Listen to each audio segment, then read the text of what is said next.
თელოსიდან გათავისუფლებული თანამშრომლების საინიციატივო ჯგუფის წევრები დღემდე ელოდებიან პასუხს პრემიერ-მინისტრისგან. კომპანიის ყოფილმა თანამშრომლებმა ვანო მერაბიშვილს დახმარებისთვის ერთი კვირის წინ მიმართეს. იმ დროს, როდესაც ხელისუფლება ქმნის დასაქმების სამინისტროს, როცა ხელისუფლების წინასაარჩევნო სლოგანია უფრო მეტი სარგებელი ხალხს. რაქნან მრავალწლიანი გამოცდილების მქონე ადამიანებმა, რომელთა უკან არის უამრავი ბანკის კრედიტი, რომელთა უკან არის არამარტო უმუშევრობა, არამედ უსახლკარობაც და ეს კატეგორია სულ რაღაც ერთი თვის წინ ყოველგვარი ახსნა განმარტების გარეშე უსამართლოდ კანონდარღვევით გაუშვეს ეგრეთ წოდებული პირადი განცხადების საფუძველზე.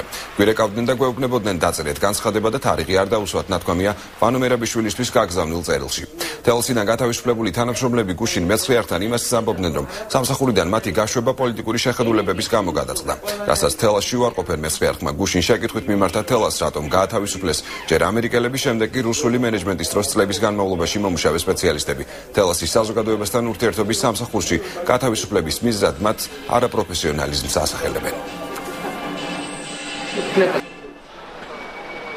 მიზეზი არ ვიცი, დღემდე არაფერი არ ვიცი, მხოლოდ მითხრა უფროსმა ოპერატორმა თხოვა რომ განცხადება დამეწერა. ჩემი სურვილით დავწერე განცხადება, მოვაწერე, რა თქმა უნდა არ იყო ეს ჩემი სურვილი. ველა საკვანძო ადგილზე არის ან ფინანსური პოლიციის თანამშრომელი ყოფილი, რა თქმა უნდა, ან არის ჩვეულებრივი რიგითი პოლიციის თანამშრომელი, ან არის პატრულის თანამშრომელი, აქ-იქ არის პროკურატურის ყოფილი თანამშრომელი. კომპანია თელას წარმოადგენს ბიზნეს სუბიექტს, ეწევა ბიზნეს საქმიანობას, არავითარი კავშირი პოლიტიკასთან და პოლიტიკურ საქმიანობასთან არ აქვს არჩევა და არის პოლიტიკურ საქმიანობაში, აქედან გამომდინარე არა არცერთი მათგანი არ არის გათავისუფლებული და ვერ იქნებოდა გათავისუფლებული პოლიტიკური მოტივებით.